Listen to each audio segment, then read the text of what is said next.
Welcome to Hockey Night in New York, where Islanders hockey always reigns supreme.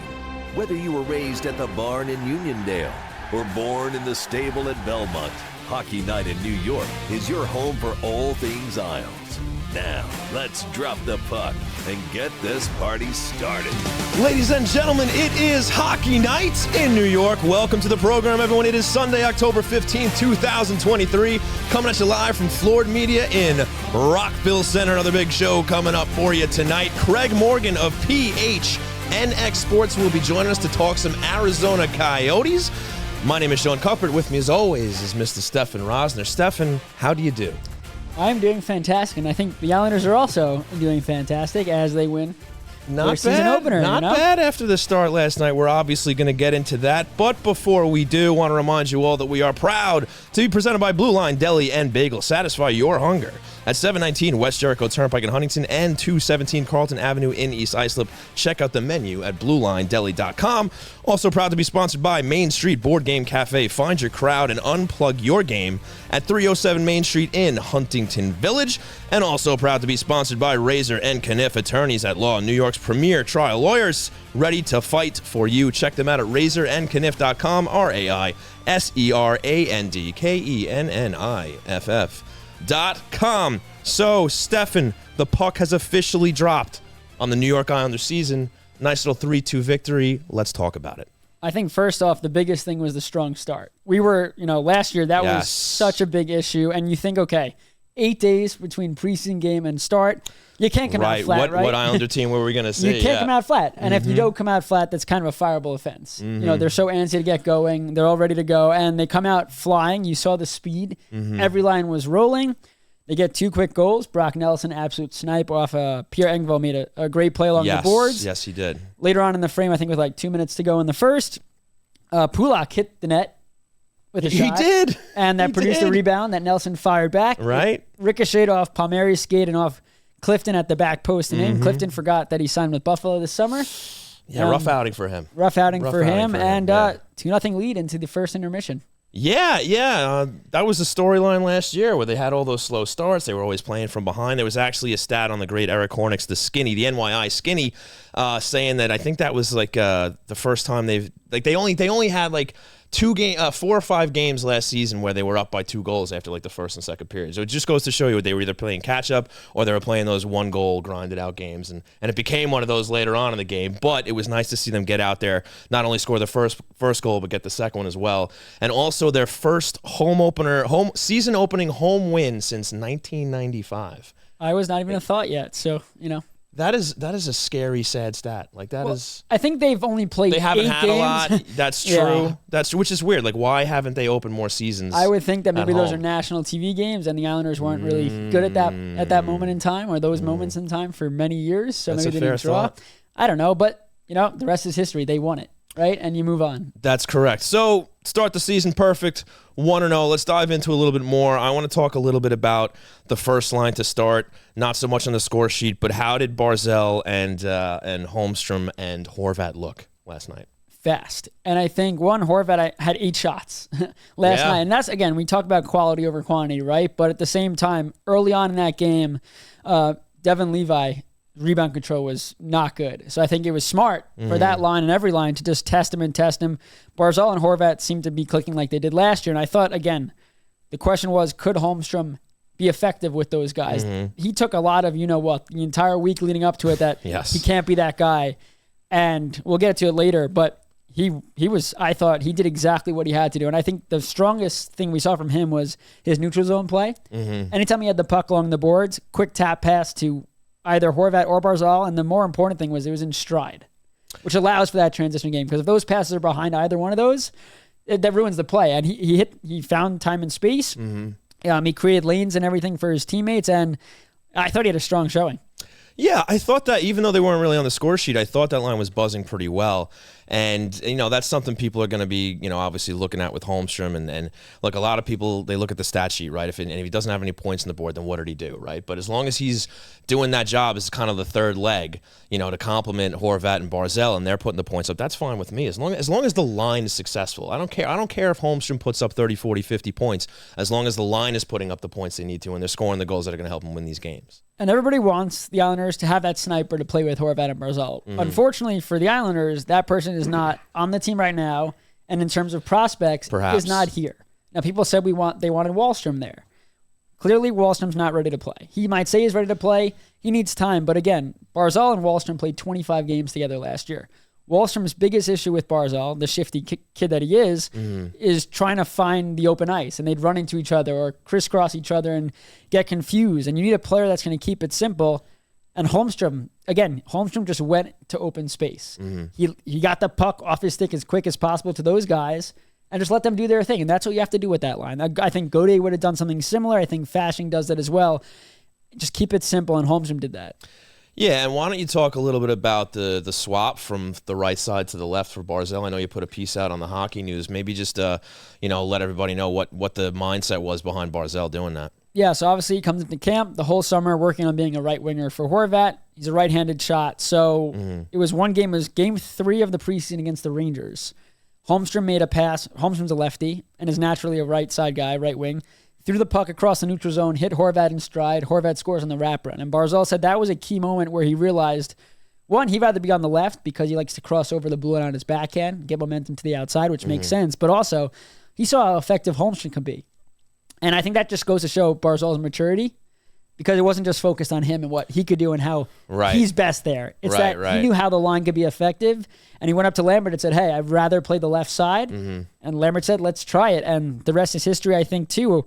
With Barzal having the right-handed shot, he can cut to the slot now. I mean, he's got the hands. Cut to the slot and get that shot off. And we've seen the confidence in his shot since preseason camp open. So I think that's going to benefit the Islanders immensely. And it's funny, too, because all the talk was they have to get a left winger. They have to get a left winger. Now the conversation is go get a right winger if Holmstrom doesn't work out. And that changes everything. Well, as you brought that up, I mean, there's definitely a bigger chance now of perhaps seeing Wahlstrom there eventually, if and when Lambert's looking for a change, if Holmstrom's not working out, or if he wants to get another look. But I think that really raises the chances here of seeing Wahlstrom with Horvat and Barzal, and who knows, maybe they can cook a little bit, as the kids say. I made a joke on Twitter that people took serious. It happens, but this free agent class, Jordan Eberle is available. Anthony Beauvillier is available. Again, more so kidding on the Beauvillier. Just in terms of Eberle, I mean, if Eberle was on that line, you're talking about Barzal, Horvat, Eberle. That'd be pretty useful. I mean, let's get there, but certainly that'll be a talking point as the offseason comes, unless somebody shows something this season and shows that they belong there. So I'm a little intrigued to see if and when Oliver Wahlstrom ends up there, but for now we're going to give Simon Holmstrom a shot and see how he works out there. Now let's move on to the line that led the charge in the scoring. Let's talk about the second line. Picked up right where they left off from last season, Brock Nelson, Pierre Engvall, and Kyle Palmieri.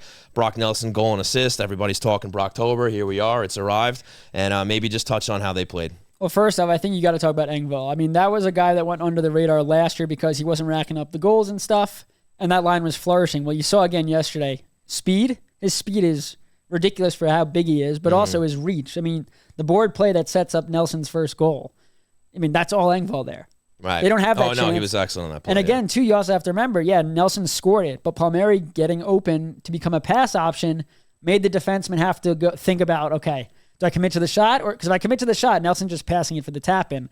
So I thought Palmieri also, too, crashed in the net on the goal that deflected off him and then Clifton, but that goal, both goals happened because Palmieri went to the net, essentially. So I think that whole line just worked really well together. The transition game was great, but they also did everything they had to do in the offensive zone to create chances, and they got goals. Yeah, they looked really good, and it looks like the Isles could end up having a nice little option here with the first and second line to keep the other teams honest. We're still waiting to see the first line get in the score sheet. Maybe a couple of pucks ended up in some goalie logos that could have ended up in a better spot, heading towards the net. But I still like what I saw out of them. Obviously love what I saw out of the second line. And maybe now we can just move on the bottom six. Talk about Casey Cizikas. He gets that deflection goal. It was challenged. It obviously ends up working out. And the fourth line, how did they perform? Because everybody's questioning how the fourth line is going to be this year, if it's finally going to be broken up, if they're too old, if they're going to stay healthy. How'd they look? I thought it was mixed reviews for them. I think it was a strong start getting it on the forecheck. The second period, everyone played pretty bad. I wouldn't call them out. And then a couple of mistakes happened. The goal, the middle stack goal, backhander, which you could blame Dobson for. You could blame the fourth line, turnover behind their own net, whatever it goes in. But when it mattered on a huge shift late in that game with, 7 minutes to go, a little under that, it's a really strong shift by the fourth line. Puck gets to Pelech at the point. Cizikas deflects it. There's a whole challenge now. Whether it was high stick by Cizikas, Dobson offsides. Yeah. All high sticks are reviewed. So that wasn't needed to be challenged, but Granato challenges the offside call. He thought after the game that it was offside. The league disagreed, and the Islanders get a goal, and Casey Cizikas comes through. Yeah, big winner for Casey Cizikas. Now let's talk about the third line. Lee Pajot and Hudson Fasching. Pajot won 10 of 12 faceoffs in the circle. Shocked. How'd they look out there for you? I think this was the most interesting line because I think it's going to take time for Lee to figure out what he has to do to play on that line. I'm not saying he's going to be bad at it. I just think it's different. And I don't think Fasching stood out. That's not necessarily a bad thing. I just think they have to play more games together to build up that chemistry because, again, Fasching's an easy guy to play with, but I just think Lee's the most important player in that line because, one, he could bring the offense, but also he's not bad defensively. He just has to figure out when he's got to step up on the rush, when he's got to stay back, and then once he figures that out, everyone else will find their places because, again, they haven't played together that much. So I think that's a line to watch for sure. I could see Gauthier playing on that line instead of Fasching. I could see matchups the way you wanted to go about it. I could see Wahlstrom on that line too. I think that's one you got to figure out. But again, if Pajot is going to win the faceoffs, that line's always going to be important because they'll be out there for the defensive zone draws and things like that. Yeah, and look, they get the win in their first game. They beat a team who they're going to have to keep below them in the standings. This is a game we can end up looking back on later in the season, saying that was a big win for them because Buffalo's probably going to be right there fighting for them for a playoff spot. So it's a good way to start the season. And look, one game in, but let's roll with these lines a little bit. Let's see what they can do. Let's see what they can do this week and, reassess from there. We'll see if Holmstrom still fits in the first line. We'll see how the Lee Pajot dynamic works out. And I'm curious to see, if Lambert is going to have a little bit more of a rotation with players or if we're going to see the typical, well, if they're winning, I'm not touching anything. Well, that's the thing, right? Let's say Holmstrom had a bad game, but the Islanders absolutely killed the Sabres. Right. You kind of got to go with that lineup again. So I think until it doesn't work. Usually what happens. Yeah. Now, again, if Holmstrom, we could talk about Holmstrom passing up that shot he had. It was a 3-on-2 essentially. Holmstrom has a wide open lane, pass it to Barzal. Barzal tries to feed Horvat at the back post. Pass gets intercepted. And then all the talk was Holmstrom doesn't trust his shot. He should be taking that shot. Now I understand that for sure. And I also understand a young player who's on a line with two very talented players and his job is to get them the puck as much as he possibly can. And you watch the replay, it wasn't as clear of a lane as people are making it out to be. I mean, there was a defenseman there. Right. So it was either going to have to be a really quick shot or dish it. And again, not saying that it was wrong for him to pass it, but he does say, listen, if Barzal gets that pass across, which he probably makes 9 out of 10 times, we're not talking about this. It's a tic-tac-toe, gorgeous play. Right. But I think Holmstrom, though, has to show that he's confident in his shot for two reasons. One, for him to get his offense going, but two, the defenseman didn't seem as a threat.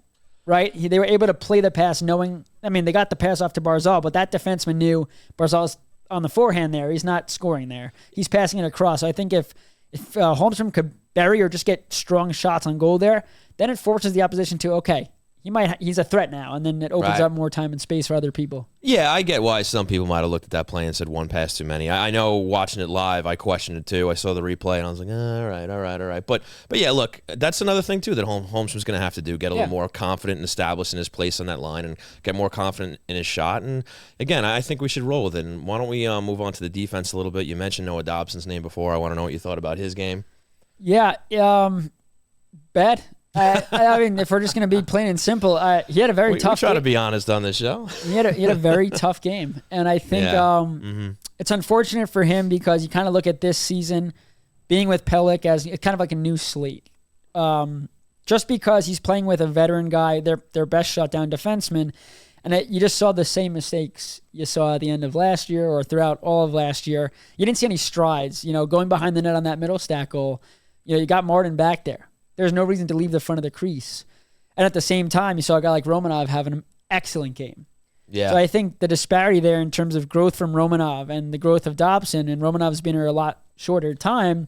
It's questionable because, again, Dobson can bring the offensive output all he wants, but you can't be a top pairing defenseman if you're going to struggle mightily in your own zone every night. There's no trust there, essentially. So, it's just you got to start to see him make the smarter decisions, and especially in front of goal. I mean, that's how goals are scored in today's NHL. Screens, deflections. And if you can't body somebody out in front or defend the pass or whatever, defend the crease, it's kind of tough to throw you out there in big moments in games. Yeah, I'm waiting to find out if Noah Dobson is just still struggling to find his game on the defensive side of things, if it's still just a growth thing for him, still being a young player. And I'm also wondering if it's in his head. It's all mental. I think it's all mental. Yeah, well, it is one way or another, but is he putting too much pressure on himself, or has he just not found his stride yet with the the defensive side of things? Because he's still making some decisions, at least in game one, that are a little questionable and that could have been a little more costly, depending on how things would have panned out. But I'm just waiting to see whether this is something he's eventually going to figure out, or if this is something that's going to kind of be his Achilles heel, as he continues to be a defenseman here for the Islanders. Yeah, that's the big question, because again, too, is that puts a lot more pressure on Pelech. And if Dobson's stepping at the wrong times or missing his guys, like you saw in that goal, the Greenway goal, I mean, Pelech has to dive left and right to try to make a play, and they get exposed, and that's the tying goal. That was the 2-1 goal for them. Yeah. I mean, Greenway made a great play. That's a great deke and a great finish there. But Sorokin was way out of his crease too. Well, because he thinks the shot's coming. Right. But again, too, that's a 2-on-1 in tight. That should never happen. So again, maybe people looked and said, "Oh, Pelech messed up there." Well, Pelech's got to kind of take two guys, and at that point, he's trying to do what he can at that moment in time. And there's puck watching too. It wasn't on Dobson only for that goal happening. Right. But again, it's things like that where you're putting more stress on Pelech, and the Islanders need Pelech to be shut down. Pelech, and you don't want him to be overworked on a nightly basis because his partner's struggling mightily. Well, I also think part of the strategy of putting those two together is maybe Pelech can make up for some of the gaffes on Dobson's end until he does figure it out. Yeah. Again, you need Pelech to be shut down Pelech, and you don't want him having to do two jobs at once. You want him to help out for sure, but it can't be Pelech out there as a one defenseman pairing. Dobson has to show up at some point in the defensive end. It just has to happen. No, without a doubt. Again, one game, hopefully we see him pick it up, but I think, there was a little bit more of a microscope on him just because we're waiting to see him kind of establish that part of his game, and I guess it may take a little more time to get there. We'll see. We'll definitely keep an eye on it. And before we move on from talking about the team in their first game, Ilya Sorokin, first game of the season. You're a goaltender. How do you look, buddy? I thought he looked phenomenal from the first shot. Square to the puck, no rebound, catching everything, tracking the puck. And I thought the other thing, too, that he did that we haven't seen a lot of is shots going to his blocker. He was not redirecting, like absorbing it and putting it to the corner. He was punching it. Right. So he did it the first time, and immediately I was like... Yeah, one of them went all the way down the length of the ice. So the first one he didn't go to the corner, and I was looking back at the replay, and I said, this guy is so smart, and he doesn't have to think about it, is if he directs that first shot to the corner, there was a Sabre guy on that, like not in the corner, but where that puck would have gone to, where he could probably have picked up the shot and just scored there. He read that, and he punched it out to where nobody was to give him more time to get, And then the second time, there were so many people down low in his zone that he realized, I could punch this out of the zone. If they're not going to transition it for him and break it out, he's going to do it. And he punched it out and went all the way down. But it's such a quick decision that he has to make is, do I direct that to the corner when there's traffic in front? And he punched it out. Listen, some goalies might do that, and it goes to the slot, and they're screwed. But he read that there was nobody there, and if he got it high enough, which he did, that's a zone clear, and you get a line change. I mean, that's essentially playing the puck, which he doesn't do. Right. So I think if he's able to do that, I mean, listen, that's a slower shot coming in. That's time to read the play. But if he's not going to come out and do what Shesterkin does and help the transition game and help clear the zone, that's one way to do it. Right. No, it was a clever little play there. So all in all, first regular season game, did they look different from their preseason output or what? Definitely. Yeah. I think they looked faster. They had their struggles in the second, but we talk in every game there's, Buffalo's going to gain momentum. It's always going to happen. It's how you finish in these games. And I think it's not like that's not how you want the opening game to go, where you have a 2-0 lead, and you blow it and it's 2-2 and you have to win in the last 7 minutes. Right. But it does show that resiliency's back, where they did falter a little bit and they didn't fall down and just yeah, that's what I wanted to highlight, because I know there was some groans and concerns about how they finished out the preseason, and we tried to kind of say on the show, hey, look, they're not going 100% here, they're still figuring things out, and I think it was very encouraging to see how they came out from jump, and they played that calm hockey even though they gave up the 2-goal lead, they still played calm, cool, collected. They get the go-ahead goal, they clamp it down, they get the win. And I think it's also important, too, is that the power play was over 3 and they won the game. Whereas last year, they lost those games because their power play didn't come through. They were able to beat that, essentially, and say, we're still going to find a way to score 5-on-5 and not think that 0 for 3 on the power play is going to be a death sentence. And now that you mention it, what did you think of the 0 for 3 power play in about 4 minutes and 38 seconds of power play time? Yeah, a lot of the same issues that we saw. You saw the drop pass getting picked off. You saw that. You saw Dobson struggle. You saw passes going behind guys. A lot of perimeter play. Not a lot of shots on goal. Yeah, I know passes were not on the table. I know Barzal had one-timer or slap shot and hit Levi. Made a nice glove save actually on it. But they were just showing again, and we talked about it in camp. I mean, there was one practice where they were so. They made so many sneaky plays, starting with Dobson on passes, no-look passes, and it worked, and they were scoring in practice. And I talked to all of them, and they said that's how you got to work on the power play. Yeah. And we just didn't see any of that Saturday night. They showed their hand way too much, and Buffalo was pretty aggressive in terms of their kill, and they just read it like a book, and they made it pretty easy. And then, again, that's how teams like that gain momentum. When your power play is not an advantage, it's an advantage for the other team.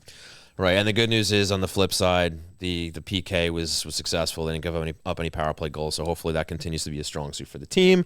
So, listen, 3-2 win, and look, there's ebbs and flows to a 60-minute hockey game. You're not going to be controlling the pace all game. So, yeah, it got a little iffy when they gave up the 2-goal lead, but again, they were able to hold on to a 3-2 win. Hopefully that boosts the team's confidence, and they head into this week feeling pretty good. Yeah, that's great. Well done. That's that was great. No, you just look at it as the problem now is how do you build momentum when you have a couple of days off after waiting you wait a whole week to play, and then you have to wait Sunday and Monday to then get back out there. Can they carry that momentum? Because they're gonna play the Coyotes, who are gonna be playing the Rangers Monday night. We already know that Veg Milk is gonna be in goal against the Islanders. He shut them out 2-0 last year. He was also, I'm pretty sure, in goal for when the Coyotes came back in Arizona. I think the Islanders had a 3-0 lead. Or buddy, save it for what's on tap. I mean, you know geez. What? You know what? Well, we're going to talk about that, buddy. You hit it to me. That's on me. That's on me. I apologize. All right, so we're going to take a quick break and then go into what's on tap. But there's something I need to address on the show, on the program right now. Ed, looking very, very spiffy right now. What's going on with the get up here? What's up here, pal? You look great. Well, I got the suit and tie on. Obviously. You hard do. To hide. I figured. First show back, start of the new season. I might bring a little class to this side of the oh, wow. A little dress up table. For Hockey Night in New York. I thought I might impress Jay, I thought he's a hard man to impress. Yeah. No, but I had a wedding today. And, congratulations. All right. I had a wedding today, but straight from the wedding, the dedication. Straight from the wedding. He's on time. It was a fall wedding, so orange tie, show tonight.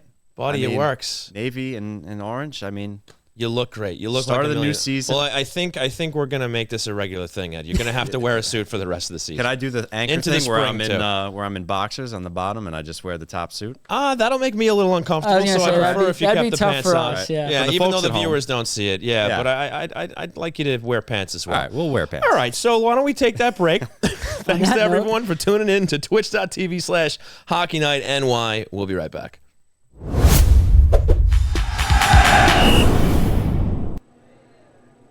I don't want to hear it. It's over. I can't believe they fell short again. Yeah, but they played so well. They made it to the semifinals 2 years in a row. The semifinals aren't the cup. God damn it! I hate those Lightning. They'll get another shot at it next year. I don't even want to talk about it anymore, all right? They lost, okay?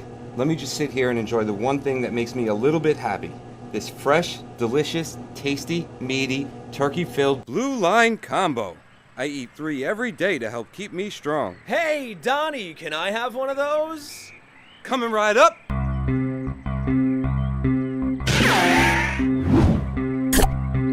Talk about a blast from the Blue Line. Blue Line Deli and Bagels. Our goal is to make you a hero.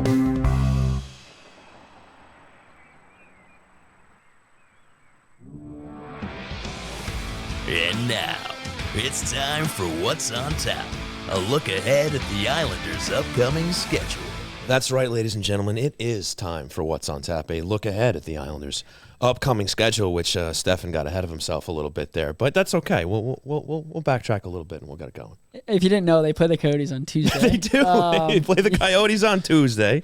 After that, Friday versus the New Jersey Devils. They come to UBS Arena, and then they go into Buffalo on Saturday for a little rematch. Yeah, it's a pretty important week, right? You look at, again, you have to find a way to build off Saturday's performance. The Arizona Coyotes are coming off, they'll play the Rangers on Monday, but they had a fantastic game against the Devils the other night, where that game was so much skill. Vegemelka stole the show in overtime and the shootout, and the Coyotes get a win. And again, this is a Devils team that's really good, and the Islanders will see them on Friday, but Coyotes team is not a team you can take lightly, and I think this is the first time in a while where this summer they focused on actually being competitive. And we'll talk to Craig about it. Yes. It's a dangerous team where they're just starting to become a competitive team, but I have them as a dark horse to make the playoffs, and teams like that are so dangerous. Plus Logan Cooley, that kid's an absolute He looks stud. like he's going to be all right. That behind the back pads, if you guys were watching, again, that's like a 10-year vet move. To pull that off in your first NHL game, you got to do what you got to do. But this Coyotes team is a revamped Coyotes team. They added a couple of veterans this summer, some young guys, and it's going to be a tough team. Again, being on a back-to-back seems like a trap game for the Islanders, right? You can't take them lightly, but you got to beat teams that are in second games of back-to-back, especially early in the year. Yeah, and look, this is a team who, as you stated, is going to be better, but a team you got to beat. You're going to be on home ice against a team who's still kind of looking to knock back into the playoffs here. I do think they're going to be more competitive, but this is a game that the Islanders should win. Yeah, and again, we talked about it last year. The Islanders lost both games to Arizona, and it probably, if they had not made the playoffs, you say, okay, those are two games that cost them, and the fact that it took 82 games. Oh, I remember everybody was looking at those two games before they got in game 82. Everybody was like, oh, those games against the Coyotes are going to kill them here. It's going to knock them out of the playoffs, and it almost did. So you're absolutely right. These are games you got to bank points on. They started out well last night. You got to beat Arizona on Tuesday. And I think Friday is a statement game against the Devils. Everyone's picking the Devils to be either 1 or 2 in the division. Jack Hughes is just imagine that draft where people said, oh, Kakko might go instead of Jack. Wow, that would have been a horrific, fireable mistake. But Jack Hughes is a stud. He is a top player in this league. Goaltending-wise, Schmid and Vanacek, they got to figure that out. But Dougie Hamilton looks strong out of the gate. The Devils are Timo Meier, Toffoli. They revamped this summer and made themselves even better, one would think. And it's just, again, this is a divisional opponent. The Devils are a team that are fast, and that's the biggest thing, too, is you're testing your speed against theirs, because the biggest thing for the Islanders last year is can they defend against speed? Right. Now, the Islanders did get faster in the second half with Horvat and Engvall, and with Barzal back now, they're even faster, and every line has some speed there. So you got to see, can the Islanders' speed match up against a team like that? Well, speaking of all that speed, do you think Gauthier gets a chance on Friday against the Devils? I do think it matters. He's known for his footwork. Yeah, I think it really depends on what happens Tuesday. Okay. I think if Gauthier is going to come in, I do believe it'll be on the third line. Okay. I think Lambert's going to give Holmstrom a long leash. I just think they want that to work. I know Barzal and Horvat don't want to be mix and matching line mates. They want to build on something. And I think Holmstrom, again, if he could do what he did Saturday, there's no reason to take him out. I thought he was very good. Again, there's always room for improvement, but I thought he was good. Gauthier brings that element that other guys he's one of the fastest players in the league, and he's huge. So, maybe we do see him. I don't think we see Wahlstrom in. I think it'd be Gauthier for fashion, and that'd be it. And then again, too, the Islanders are on a back-to-back, so does Lambert decide to put one guy in and then rest another guy? I think it's too early in the year to even be thinking about making lineup changes because of back-to-backs besides goaltenders. I think we're probably going to see Varlamov against the Sabres. Yeah. I would think you put Sorokin against the Devils for sure. But again, it also impacts what you see tomorrow night. Yeah. Does Varley get in on not tomorrow night, Tuesday? Does Varlamov play against the Coyotes? I think that's a fair question. I don't know if that's necessary just yet. I think you go back with Sorokin. No, I just know for a fact that they probably, again, Varlamov's not going to be splitting 50-50, but you want to keep both fresh, and you want to you want to get them into a groove early. Mm-hmm. Yeah, that's fair. But I can so see Varley getting one game to start out of the 4, and I don't think that's an issue. Sorokin should be carrying the workload. I guess we'll see what happens on Tuesday, but these are all winnable games for sure. Again, the Devils lost against Arizona, but that was a sick game to watch. And again, it's a statement game, so I think you probably would see Sorokin in that one. because you got to put your best foot forward there and put your A lineup out there. Not saying Varlamov can't win you a game, but again, back-to-back, you play Varlamov against Buffalo. That's what I would do. So give me your prediction for the week. What's the record with these 3 games? I'm going to say they're going to go 2-0-1. I think they beat Arizona and Buffalo. Buffalo hasn't shown me that again, it was a close game against the Islanders, but I didn't love the way they played in terms of just, especially early on. I thought once the Islanders scored first, like they would win that game, and it worked out. I think Arizona, for as good as they looked in their first game, Islanders on home ice, still early in the year, right. See if they could build off. And I think the Devil game goes to overtime. Okay. They might drop it, but again, getting points, that's the most important thing early. And if you get points against teams in your division, especially a team like the Devils, that's huge. But again, in any of these games, it's so early, you can't come out flat. And if you come out flat against the Devils, you're getting run out of town. You're absolutely right. I like the 2-0-1. I'm going to go 2-1. They dropped that one to the Devils in regulation, but we'll see what happens. So, folks, that was What's on Tap. We're going to break one more time because Craig Morgan is going to join us to talk Arizona Coyotes. So once again, I want to thank our great friends at Main Street Board Game Cafe in Huntington Village on Long Island's North Shore. Games for sale and for open play, food and drink, beer and wine, fun and friends. Bring the magic of phones down, eyes up, tabletop board games to your family. Our staff will help you find the right game from old favorites to the hottest new releases. We have everything from strategic to easy party games. Get off your screens for a night your family will remember. Looking for meetups to join? Our Magic the Gathering, Dungeons & Dragons, Lorcana, and organized play communities are welcoming for all. We also do parties and corporate events. Located at 307 Main Street in Huntington Village, go to mainstboardgamecafe.com for more information. Main Street Board Game Cafe. Find your crowd. Unplug your game.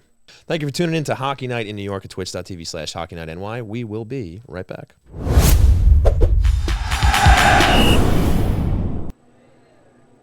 I don't want to hear it. It's over. I can't believe they fell short again. Yeah, but they played so well. They made it to the semifinals 2 years in a row. The semifinals aren't the cup. God damn it, I hate those Lightning. They'll get another shot at it next year. I don't even want to talk about it anymore, all right? They lost, okay? Let me just sit here and enjoy the one thing that makes me a little bit happy. This fresh, delicious, tasty, meaty, turkey-filled Blue Line combo. I eat 3 every day to help keep me strong. Hey, Donnie, can I have one of those? Coming right up.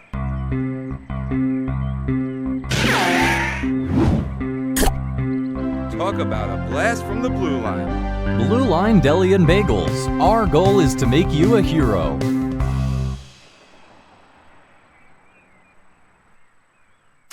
Thanks for giving some time to our sponsors. Ready to talk more Isles? The train rolls on right here on Hockey Night in New York.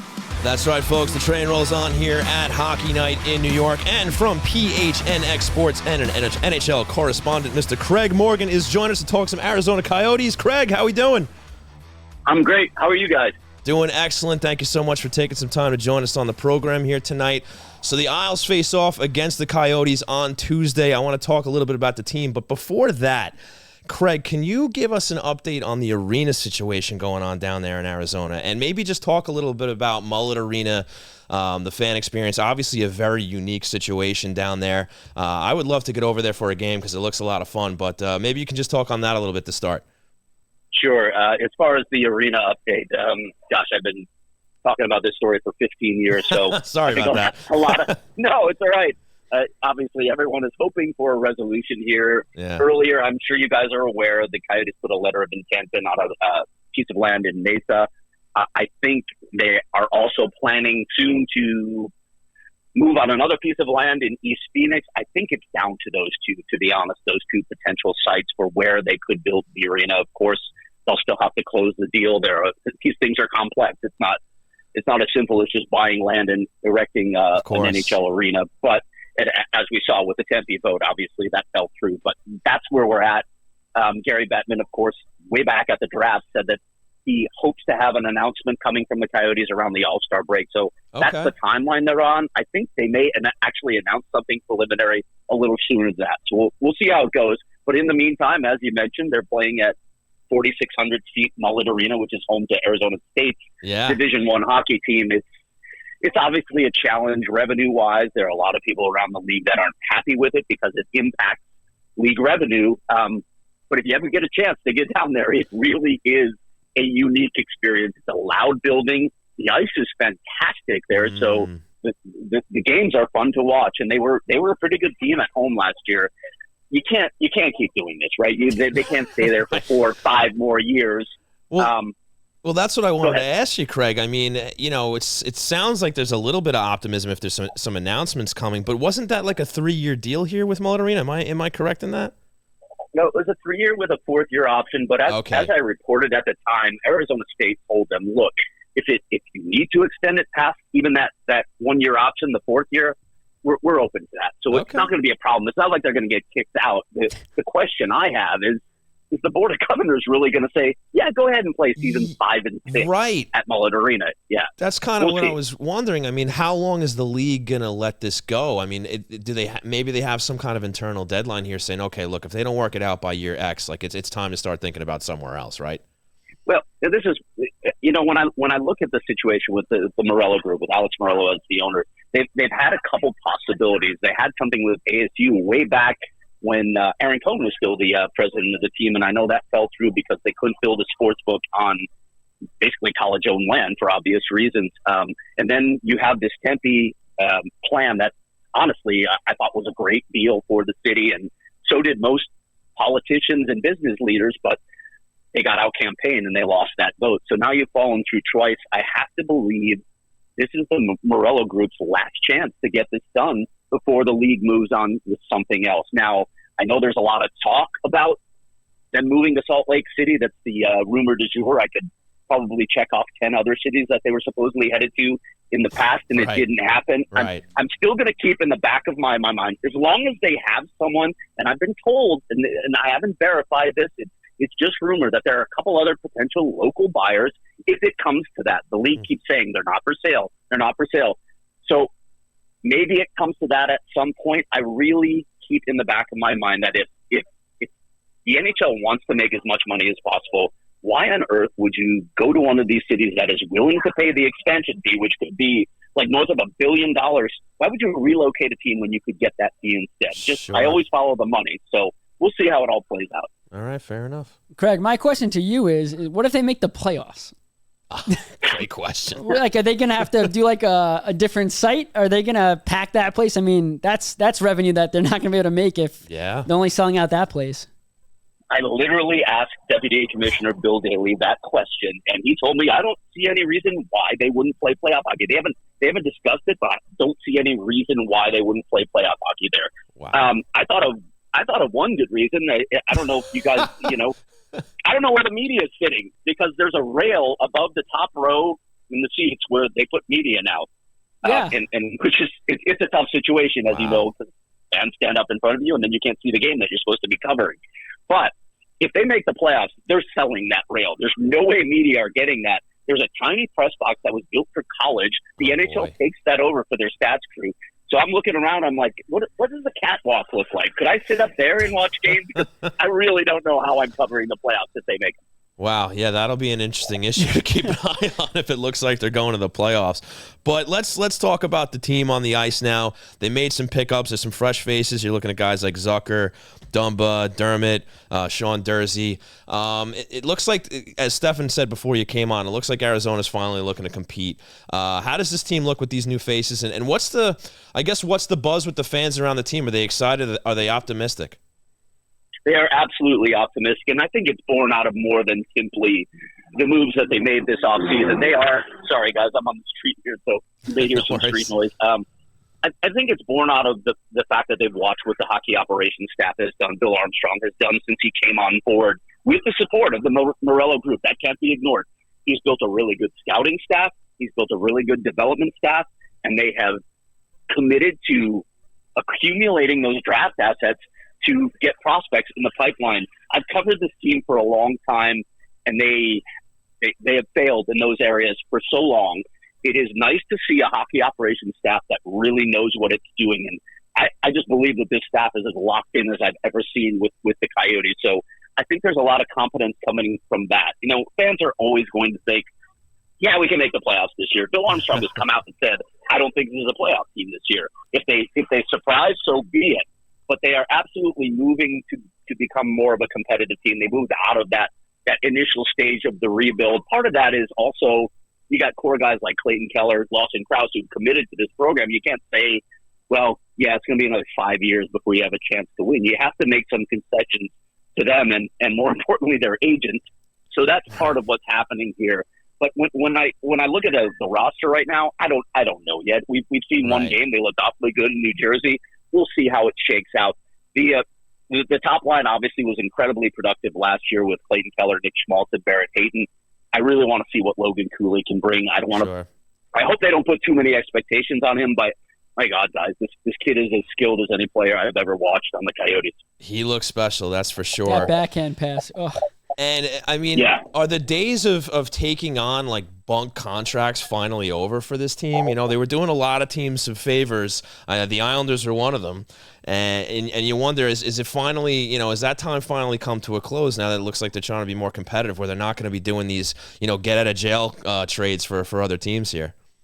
You know, I asked Bill that. He did say that era was over, but he's not going to say he's not going to close the door entirely. If someone comes to him with an incredible offer, yeah, he's probably still going to listen to it because he likes the idea of stacking the drafts out year after year, so you have all these assets coming in. If you look at their next 3 drafts, they have 13 picks in the first 2 rounds over the next 3 years. So they're going to continue to stock this pipeline. So again, I don't think it's going to be, you know, sort of their MO at this point, but they won't say no if a good opportunity comes along.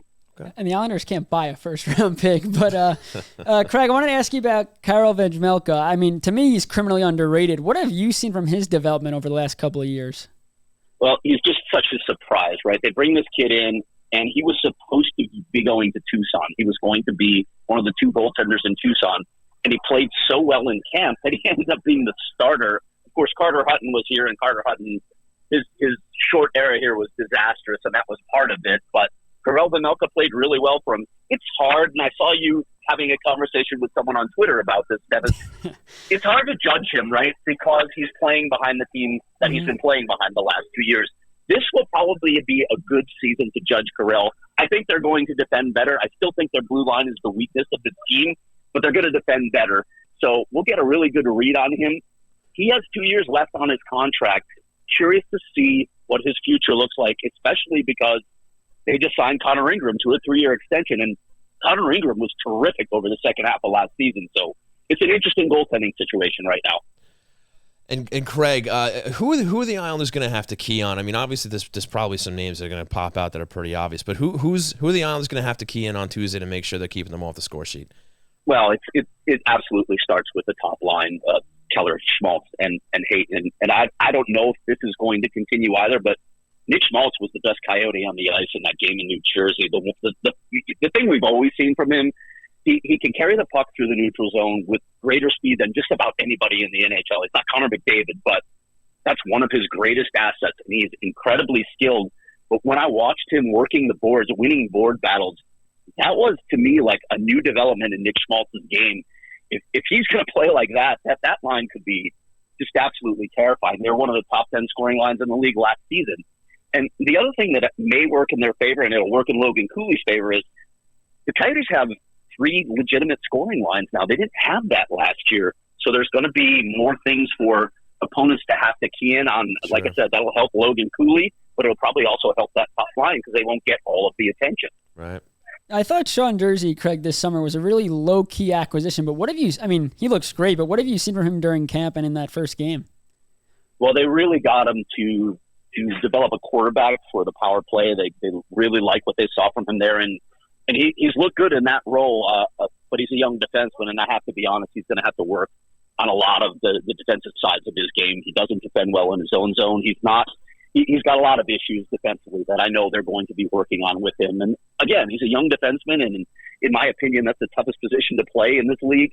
So they like a lot of the potential there, certainly the offensive potential and the power play, but he's going to – I think they're going to protect him. I don't know if you saw that he was on the third pair, but they were giving him lots of power play minutes, and it turned out they had a lot of power plays in that game. But he's going to be a bit protected until they can bring him along. And you mentioned Logan Cooley before, and you don't want to have too many high expectations for the kid. But I guess going back to the summer, I thought, the talk was that he was going to go back to school. He decides not to. Can you just take us through, if you had conversations with him about, what went into that decision? And again, what are the expectations in year one? Yeah, it's funny. And I was able to print this later when he actually decided to come to the Coyotes. When he announced that he was going back to Minnesota, Bill Armstrong pulled me aside and said, I will put money on Logan Cooley being in a Coyotes jersey when this season starts. So he had a feeling that this kid just wanted to turn pro, and he did. He was so driven to turn pro. He just wanted to see how some things shook out with what the Coyotes were going to do, and that was part of their offseason moves, getting guys like Jason Zucker and Alex Kerfoot and Matt Dumba. He wanted to see if they were going to put together a bit of a legitimate lineup. Clayton Keller and Logan Cooley are represented by the same agent, Scott Bartlett. You can bet that there was some pressure there behind the scenes to see what they were going to do, but they had a feeling he was going to end up here all along because he's so driven. In terms of expectations, his expectations for himself are off the charts. I mean, I talked to him about this in Australia, and he said, look, I want to do everything I can to help this team, but yeah, I want to put up big numbers, and I want to win the Calder Trophy. So he just came out and said it. How about that? As Andre said, I have zero expectations for him. My job is to manage his expectations. So that's what Bill and Andre are both thinking. We have to manage his expectations. And then in game one of the Global Series, he throws out a spinorama, falling and scoring. And I literally texted Bill and said, good luck. Very nice. Well, Craig, absolute pleasure having you on the show tonight. Really appreciate your time. Hope to speak to you again down the road, and have a great rest of your night. Anytime, guys. Thanks for having me. Thanks, you got Craig. It. All right, folks, that was Craig Morgan of PHNX Sports and NHL correspondent for the Arizona Coyotes.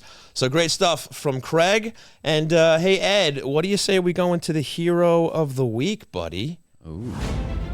Ladies and gentlemen, when you hear this song, that means it's time for the Hero of the Week, brought to you by the Blue Line Deli and Bagels half-price hero, which this week is the Selly, featuring grilled roast beef, sautéed onions, mushrooms, fresh mozzarella on a toasted garlic hero. So with that out of the way, Stefen Rosner, who is your Hero of the Week? Sean Cuthbert, my Hero of the Week is Simon Holmstrom. We've talked about him already, but I think a lot of arguments on Twitter was the eye test didn't match the stats didn't match the eye test. I don't know what game you guys were all watching. I mean, to me, the eye test matched the stats. We're not talking about shots on goal, which he had none. Hits, he didn't have any. We're talking about the advanced stats. And I think we all talked about how it's about what he does for the line, right? Sure. Wrote down some numbers, Sean. Hey, he played 1507. Tell us about him. I'm going to. That's why I wrote him down. 1507 time on ice, and his Corsi 4 was 75%. Now, Corsi 4 is shots for divided by shots against when you're on. So his 21 Corsi 4 was tied with Matt Barzal for the team lead. Horvat was one behind them at 20. But the standout was that when he was on the ice, the Sabres only had 7 shots on goals. He had the highest Corsi 4 for the Islanders, and he was only on the ice for 7 Buffalo shots. And people could say, oh, yeah, he's a responsible defensive guy. But that's not what it was about. If you watch the game, this is when you go back to the eye test. It's he made the plays in the neutral zone to get the Islanders in the offensive zone, which meant the Sabres weren't getting into the Islanders zone, and that's why you saw the Corsi 4 such a positive number, because he was doing all the right things to keep the play up the ice, rather than having to back check and make plays in his own zone, which of course would help his Corsi. It was about driving the puck through the neutral zone and getting chances on goal. Again, Horvat's not getting 8 shots on goal if Holmstrom's not making the plays he made in that neutral zone. So I thought, again, he took a lot of heat the whole week leading up to it, a lot of pressure on himself to produce. He kept it simple, had a very strong showing, and it's a showing that he could definitely build on. Yeah, and I think, your argument would have had a little more backup if he pots that goal. Barzal or Horvat pots one of those shots into the net. So I get it, but again, let's see how this experiment goes. I think I agree with you. First line still looked pretty good despite the fact that nothing went in the net, but eventually and soon they're going to have to start going in. And then I think if the heat on Holmstrom continues, I can understand why that's happening, but let's give it more of a chance. But a good pick on Holmstrom, and I still have to get involved in this advanced stat stuff, because I got to tell you, it's still like Greek to me. I haven't looked at Corsi stuff. Yeah. Naturalstattrick.com. Shout out to them. Yeah, Fenwick. all that stuff, I don't know what that stuff Goals saved above expected. All the fun ones. And that's why with my hero, I went with the stat sheet. There you go. Brock Nelson is my hero of the week. Goal and an assist. It's Brocktober. He looked excellent out there. A grizzled veteran now for the New York Islanders. In his prime. A grizzled veteran in his prime. Yeah, no, he looks great. He has looked great over the past couple seasons. Looks like he's picking up where he left off. So it's nice to see him getting underway right away in the first game against the Buffalo Sabres. I thought him and the rest of his line looked very well. Hopefully, a guy like Kyle Palmieri stays healthy so they can keep playing as well as they. Yeah, absolutely. So I like what I see out of him in that line so far. Brock Nelson is my hero of the week. And imagine Trotz never came here. Think about what Trotz did for Brock. Well, first off, think about what Tavares leaving did for Brock. Hey, that's a decent point. And then nobody mentions that. And that's why when we talk about Brock, yes, maybe he's on the other side of 30. It's just his birthday, actually. Happy birthday to Brock today. Happy birthday, Brock. It's his birthday today, right? Isn't it Gaudier's birthday, too? And Scott Mayfield's birthday was yesterday. Birthdays all around. But yeah, with Brock, to me, his career didn't start until Trotz got there. It unleashed this confidence that we hadn't seen. His two-way game, his elite sniping. I mean, last year he was the NHL's most accurate shooter and an all-star. And I think, sure, maybe eventually at some point, Brock will start to decline. You can't, I mean, if he does, wow, like they got to lock this guy up forever. But at some point he's going to drop, but that day is not today. And I think for the Islanders right now, having him as he could be a number one center. He's an elite player. People don't give him credit. He's criminally underrated in the league. Everyone talks about it. I think last year people around the league finally you saw it in the All-Star game and in the skills competition. Like, who is this guy? Because again, if you're in the Islanders, whatever, people in Winnipeg have no idea. And I think you made a great point about, not only Trotz coming in, of course, but the fact that John Tavares leaving was an open door for him. Changed everything for a lot of guys getting more time. It created an opportunity for him, and because you kind of wondered if he had stuck around, right? You would have had Barzal, Nelson, and Tavares all together. Maybe Nelson ends up as your third line center. Pajot probably never ends up becoming a New York already Islander. Here, that's your four, unless they decided back then to move Barzal to the wing. Yeah, and there's some money things to think about too, but. To keep it on Brock Nelson, I mean, maybe he never is afforded the opportunity to break out to become the player he ended up being. So, and he was so streaky. I talked about it the other day. But I talked to him about Brocktober, and I didn't realize that it started the same way the Bailey song started. It was a knock on him for Brocktober because he would only produce in October, and the rest of the season would be streaky on off. So I talked to him. He goes, October is the longest month of the year. And admittedly, I kind of forgot that it did start out that way. Like, it's been so long, and I guess it's just been so well accepted in the Islander community that I just started to view it as a positive thing. But yeah, you're right. It did start out that way because, Brock, he's great in October, then he disappears for the rest of the season. But now he's fairly consistent throughout. And last year it took him until game 8 to score. And then he scored 2 goals against Carolina in Bailey's 1,000th game. And then he scored in like 3 straight after that. And he had took him 5 minutes to get one. Yeah. 5 minutes to get one, 20 minutes. He didn't get the second one, but that's a point, 2 points. So in one period. Sure. He'll take that. Well, kudos to Holmstrom, kudos to Nelson. Those are your Hero of the Week candidates. And now, Ed, hopefully you're ready at the trigger because we're going to move on to Questions Brewing. It's time for Questions Brewing. So go ahead, ask us a question. I forgot about that. It's quite something. Oh, yeah? Yeah. Well, that intro. They meant to chat. So that's Sean, everybody, by the way. No, it's not. No, it's not. That's a hired gun, buddy. That's not me. Nip. You're your own Nip, hired gun. It's a hired gun. I'm on to you. Nip doesn't have a voice. He's a mascot. That's true. He would get fired. He's just presenting questions, bro. And you see him there. And tips. Nip's Tips. Yeah. Hope you guys are checking out Nip's Tips every Friday. He has a lot of good advice on life every Friday morning. So really trust what he says. Yeah, tune in every Friday because our new mascot, adopted mascot Nip, he's got tips for you every week. So hope you guys are enjoying that. And if you haven't seen it yet, check it out. Okay, Ed, Jay, how's the chat looking? We got questions or what? Are they brewing? They're brewing. Okay. All right. But some people are just not happy with the win tonight. It's just not enough. It's never enough. It's never enough. Sometimes it's just very hard to please Isles Nation. I know. But before we get started with the chat, let's try to be fair. We have one question that came from Twitter from Michael on Twitter. Okay. Handle at Am I Crying? I hope not. Well, that's a great name. How long is Lambert's leash with Dobson on power play 1? You want to field that one, Stefen? Why not? How long is the leash? I just don't see them making that change. They just need if Dobson, again, he's not going to play the defensive style, he's got to be the power play guy, and they're going to do everything they can to make him that guy because he has to have a reason to be on this team. No, if he's going to be a bottom pairing defenseman because he's not going to play the defense and he's going to struggle on the power play, how can you pay the guy in a year? And what are you paying that guy? Question. And I think, again, high draft pick. They called him up at 19 years old. He didn't play in the AHL, right? So comes right from juniors and he comes up here. You look back, if he doesn't develop, and they make, that's again admitting to a mistake too. Should he have gone and played in the AHL for a little bit? Should they have kept the training wheels on last year rather than putting it with Romanov? So, yeah, they need Dobson to figure it out. But again, we talked about it, it's all confidence. And if Dobson can figure it out on the power play, I think it unlocks everything for his 5-on-5 play. Because, if you're not getting it done offensively, it's going to impact your defensive play because you're just so focused on what you're doing wrong on the other side of the puck that, and like baseball too, if you're struggling at the plate, you're probably going to struggle in the field. Things like that. So I think for the Islanders, Lambert's gave him as large of a chance as possible, but at the same time, if it becomes egregious where every time he has the puck, he's turning it over, sure, Lambert has no choice and Aho could be your number one guy, but the Islanders really need Dobson to be that guy, and you saw him practice. He has the ability to do it. It's not like he doesn't. Right. We saw him run a power play. We've seen him rack up the goals. He can definitely do it like everybody on the power play. They all know how to score goals. So I think if Dobson can figure it out on the power play, that would help his 5-on-5 game. So for that reason, I think the leash is pretty long. And also, what are you going to... You don't want to put Aho there. Well, I think that's what the thought is if he's not going to do it, it's probably Aho, right? And I think Aho, last year, the final 2 power play goals they scored, last game of the year, last game of the year was Lee against Montreal, the game they needed to win to get in. And then in the playoffs, it was Palmieri scoring, both off basic wrist shots from Aho at the point.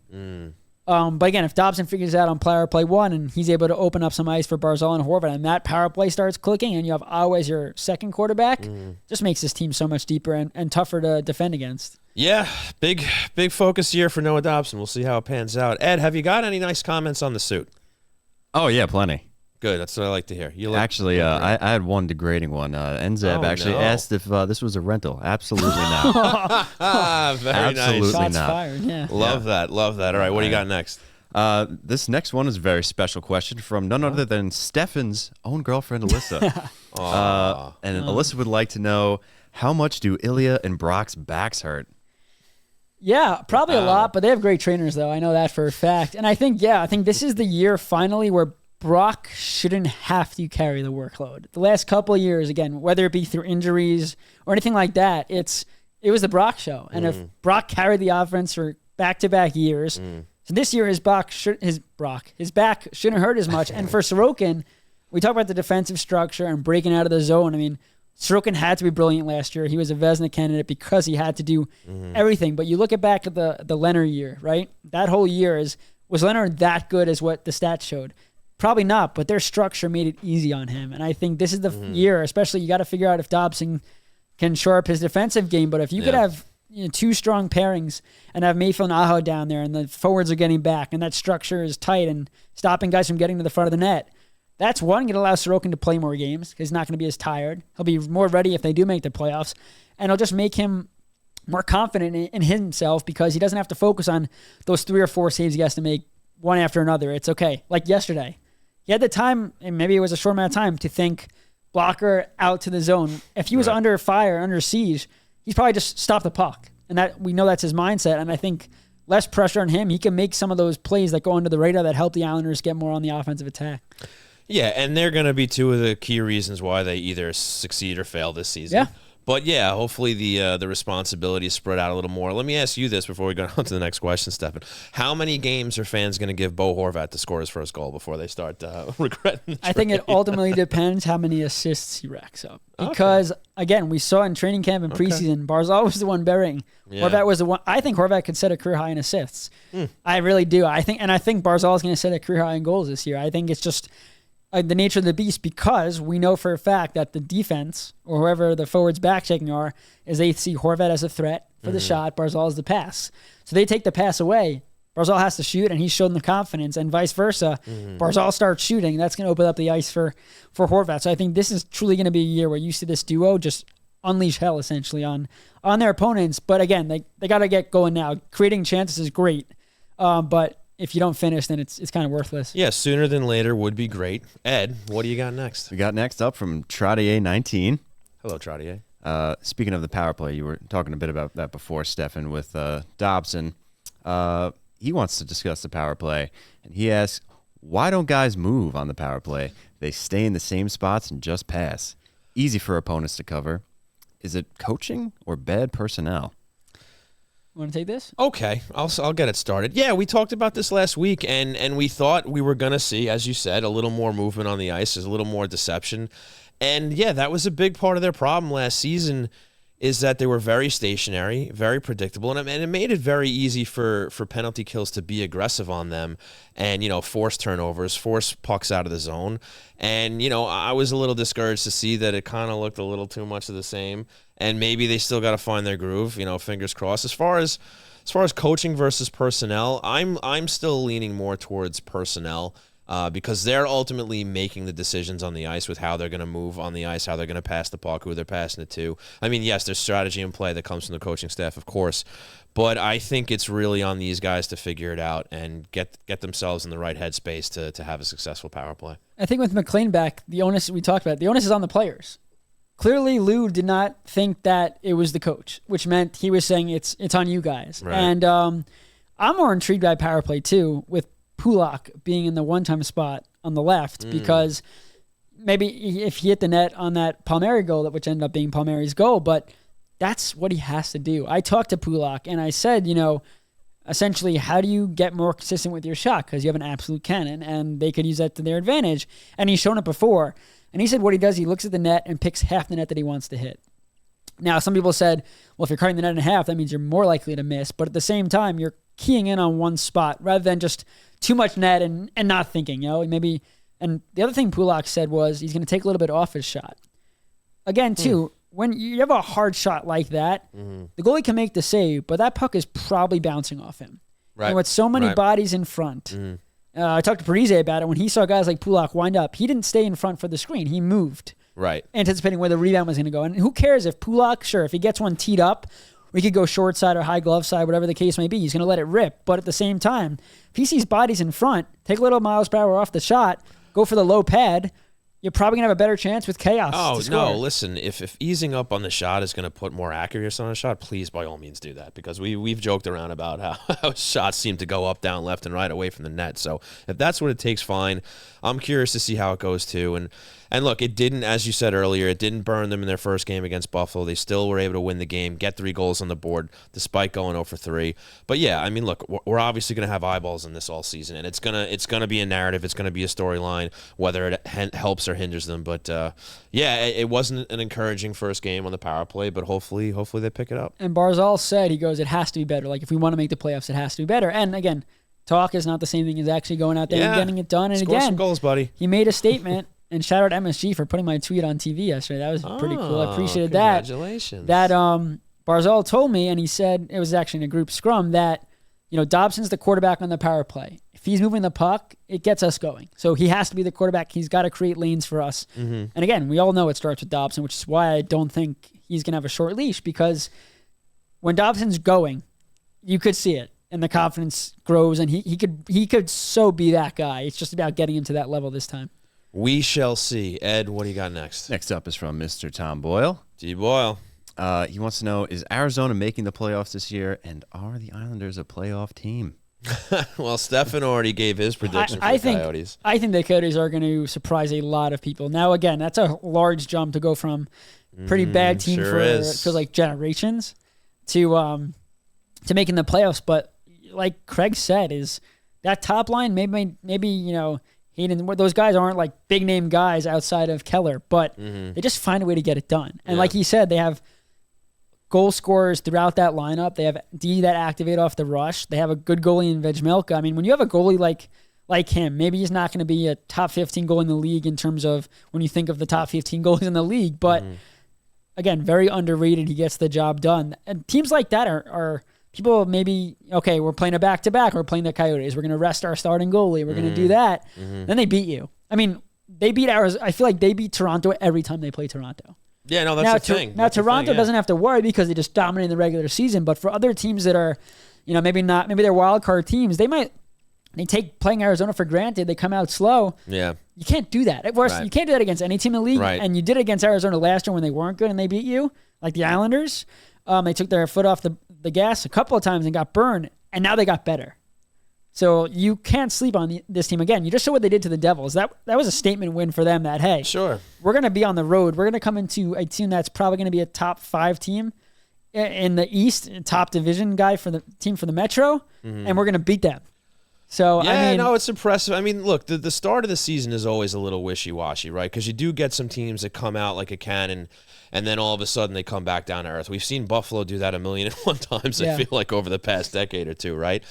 And, we really got to get into, like, I don't know, I'd say at least like 15 games into the season before you really start to see where teams are going to, settle within the standings and where they're going to perform for the season. As far as Arizona being a playoff team, I don't think they're going to get there yet. But sure, surprise me. That would be cool. And the Islanders, we talked about it last week. I'm going to stick by it. I think they're going to be a playoff team. Yeah, I think so too. I think just the whole we've beat the horse, whatever the expression is, about the running it back. The horse has to be dead. Oh, we killed the horse, then beat it? Well, yeah, that's the phrase, yeah. Whatever. You get my point, is that them running it back isn't them running it back. And if you want to know why I said that, watch last week's episode. I like that. There, look at that. I like that. Just because I'm getting tired of repeating it. And again, it's not the same team. But again, go watch it. I don't want to talk about it. All right, Fancy Pants Ed, what do you got next? NZEB09.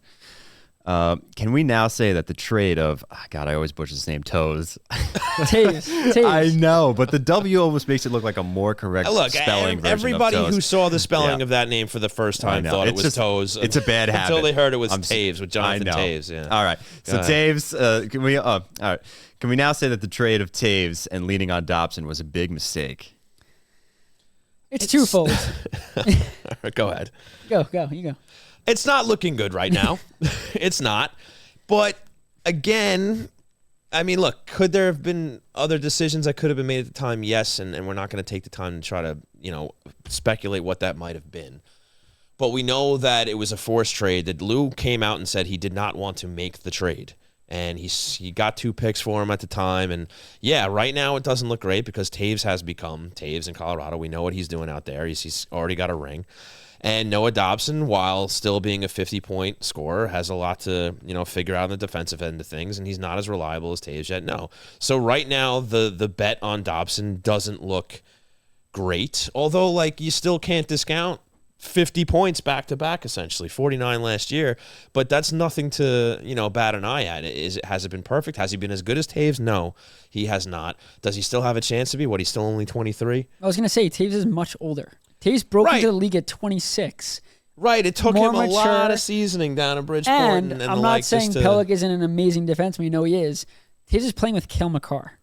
Yeah, that helps. That changes some. I'm not saying Taves isn't good. He's very good. But, again, like you said, it was situational. I think the fun fact to add is the Islanders got 2 second-round picks back. Did a story on Fasching, and Fasching started in the United States National Development Team. Mm-hmm. Goes to the Kings, and the Sabres really wanted him. So the Sabres traded McNabb, the defenseman, and 2 second-round picks to the Kings when Fasching was a freshman in college at the University of Minnesota to bring him on to Buffalo. Huh. Yeah, fun fact there, Nice. How about that? Yeah, look, black and white, the answer is no, it doesn't look good right now. It doesn't look good. Taves is pretty happy, though, with how it turned out. I would say he's doing all right. I'm pretty sure they did an interview when, the first time the Islanders went to Colorado. He's like, yeah, I love Lamoriello. I appreciate it. I'm like, yeah, of course you did. Right. But... no, you're right. He did say a lot of good things about Lou. Look, I mean, again, his hand was kind of forced a little bit. It happened. It would be nice to have Devontae still on the Islanders. Yes, it would. I saw the announcement of the contract signing and I groaned a little bit, but it is what it is. But hopefully Dobson gets his defensive game together because then we might be saying, hey, this actually worked out all right. And again, we talk about the mental thing. If he could get confidence in his defensive game, it's going to translate into offense. It just is. That's how it works. All right. Next up from Thomas Panic.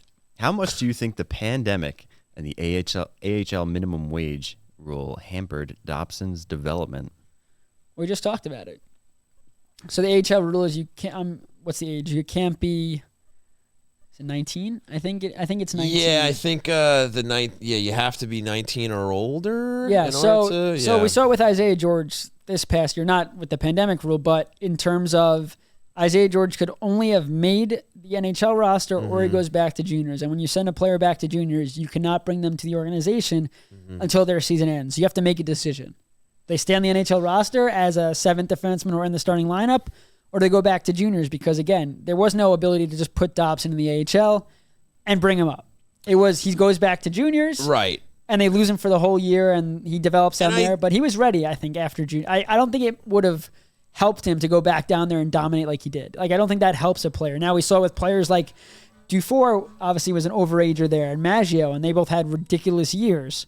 But they also lost their major developmental years due to COVID were lost. That was a difference maker for them. Yeah, and I think it's a good question to ask, but you don't really know. I mean, you can look at the situation, because some prospects benefit from the extra year in juniors, other prospects benefit from the step up. Do we know if Dobson would be playing better defensively right now if he played in the AHL instead of juniors? I don't know. I don't even know how one can make that claim. Is it possible? Absolutely. But unless the TVA can branch us off into that timeline to see what happened in Bridgeport, we're never going to know. But hopefully the kid gets it together. A lot of focus on Dobson. But there's more. Wait. Oh, wow. Before we do that, but you're seeing the thing with Bolduc now. Not that he was junior eligible. He's not. But the fact is he's your seventh guy right now. And I think in a perfect world, you'd put him in the AHL and let him keep growing. But he's not waiver exempt. So now he's stuck up here. And if he's not playing, now he's in a spot where – how does he build on his last year and the mistakes he made last year if he doesn't get into games? Is that hindering his development? I think so, too. I think he's going to get in. I don't think they're necessarily going to wait for an injury to put Bolduc in. I think maybe him and Aho will do some splits. But again, the longer you wait him up here, is that a mistake for a guy that took strides last year, gets called up? So we'll see. We'll see. Ed? Next up from New Wave Halifax. Will the Islanders pick up a new enforcer as part of the bottom six rejuvenation either this year or next year? No. Yeah, I'm saying probably not, but I'm glad the question was asked because I guess, you kind of reeled the Johnston news into that, right? He obviously ends up getting waived to make room for Holmstrom, essentially, to keep him up on the roster. And, now that, I suppose, presence, even though he didn't necessarily get on the ice all the time, has left a hole there. I don't know if that's something that Lou is going to be looking to fill anytime soon. But it is interesting now that he's not there. Again, we talked about it a lot, but I don't know. I think they're just going to roll with what they have and let Martin continue to be the police officer that he is on the ice. Yeah, it really is going to depend when that first Islander gets absolutely crushed and who stands up. That was a major issue last year, right? Everyone kept getting hurt.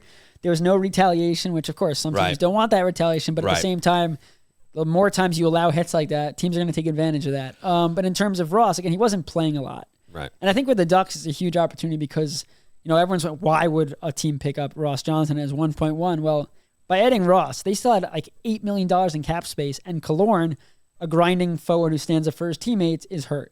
He broke his finger or something like that. So I think Johnson the first couple of weeks is going to get a chance to play and kind of prove himself. Good for him, in his first game, though, he played 5 minutes. So, that might be the beginning of the end immediately. Again, Ross was such a great guy. They loved him in the room. We talked about that last week. Right. And again, that's a young Ducks team. So there's value there for sure, whether he's playing or not. Sure. It is Anaheim, nice weather too. So hopefully Ross does get to play because that's kind of, why did Lou put him in waivers? He didn't have to. Did he do it so hoping he was going to get claimed, things like that? So you just want to see hopefully Ross gets a chance to play and make the most of it. Lou finally decided that it was worth time. It was time. It was worth keeping the 23-man roster that he went with in lieu of Johnson, and he shaved off $1.1 million off the cap, so that had something to do with it too. Ed, do you have any more? The next one is from Bilch or Bill CH 89. Okay, correct me about that. Okay. With Barzal now at left wing, what kind of chance do you see of the Islanders putting one of his favorite players, Patrick Kane, on the right side? Well, I know last year, per source, that Kane did not want to come to the Islanders. I think we all knew he wanted to be a Ranger, right? Everybody does. But oddly enough, or ironically enough, or whatever, Patrick Kane's cousin plays for LIU. Is a forward for LIU. And so maybe there's come play in the same area that, the practice facility is where Depends LIU on how plays close games. they are. They're close. Oh, okay. Yeah, I mean, they're not close in age because Kane is in his mid-30s and this kid's 21, 22. Okay. But they're pretty close, so maybe I think there's a lot of teams that would want Kane. I think Buffalo makes a ton of sense. I know he had that whole issue with the police out there and the tax or whatever that stuff was. Yes. I don't know if they'll forgive him Taxi for that. Driver, yes. I guess if he scores goals, they'll forgive him. Probably. But I think there's a lot of teams where Kane fits more. But again, too, it does change now with them needing a right winger and not needing a left winger. Okay, Ed, I think we got time for one more, and then we'll close it out. We'll do another one from Enzeb then. Did either of you guys have issues with Lane's line choices? They didn't seem to be playing matchups and were just putting out random lines. Yeah, I thought it was interesting that they started the game with first line versus first line, right? I mean, you go back over the last few years, probably the fourth line ends up starting, or at least maybe they throw out JG's line. Yeah, usually Peugeot, yeah. Right, to go against the first line. So I honestly, I wasn't putting too much emphasis on it, other than, just the way they started the game. But Steph, if you have anything to add there. I think it's a feeling out process for sure. And not, again, they didn't do the matchup thing, but at the same time, he's got to see what each line brings too. Again, we talked about how that third line was, where does Lee fit in? How did that line look? Maybe he didn't trust them to start the game. He wanted to get the speed going. Mm-hmm. Go back to Simon Holmstrom. He was their best defensive forward when he got called up last year before that knee injury. He kind of changes their ability to start that line because Horvat's very strong defensively. Barzal, we know, could steal pucks, and Holmstrom's very responsible. So maybe that does add an element where Lane has no issues starting them against the other opponent's best because they are defensively sound. They are defensively sound. So I think we can wrap up questions brewing, and we can wrap this thing up. So cue that music. All right, ladies and gentlemen, I want to thank you for tuning in to Hockey Night New York at twitch.tv/HockeyNightNY and your favorite podcast providers. I want to send out a huge thanks to Craig Morgan of PHNX Sports. And, of course, a big thanks to our sponsors, starting with Blue Line Deli and Bagels, located at 719 West Jericho Turnpike in Huntington and 217 Carlton Avenue in East Islip. Check out the menu at BlueLineDeli.com. Also, a big thanks to Main Street Board Game Cafe, located at 307 Main Street in Huntington Village. Find out how to unplug your game at mainstboardgame.com. Also, a big thanks to Razor and Kniff Attorneys at Law. Nobody likes going to court, but if you have to, Razor and Kniff are ready to fight for you. Call 516-742-7600 for a free consultation. And, of course, a big thanks to Floored Media for hosting us here. Big thanks to you, Stefen, for being here tonight. Where can we find you on social media? Yeah, Twitter or X. At Stefen_Rosner, STEFEN_ROSNER, the Hockey News Islander site, and NHL.com. You can follow myself at Shawnee Hockey. You can follow the show at Hockey Night NY on Twitter, Facebook, Instagram, X. TikTok. No, it's Twitter, Stefen. Okay. It'll always be Twitter. You can follow us on all those places. Big thanks to Ed. Big thanks to Jay. Big thanks to Shoeless Jake hanging out there. Don't forget Ed How we Suit. doing, buddy? Big thanks to Ed Suit. Big thanks to The Ed rental. Suit. I can't wait to see. I can't wait to see what you rent next week or next episode It'll be the anyway. same And one. thanks to them, too. The chat was brilliant. Chat was great. So, folks, once again, thank you for tuning in to Hockey Night New York. And also, remember, we're doing that fan rant video at the end of the month. I decided we're going to extend the limit to 2 minutes. We got some grumbles from some fans. They need a little more time than 60 seconds. So, if you didn't hear about it last week, basically, we want to hear what you think your outlook is for the Islanders this season, and we will play that video in our show at the end of the month. So DM us on Twitter, send it to us, or you can email us info@hockeynightny.com. So with that, for Ed, for Jay, for Shoeless Jake, for Stefen, I'm Sean Cuthbert. We've been Hockey Night New York. We will see you next week.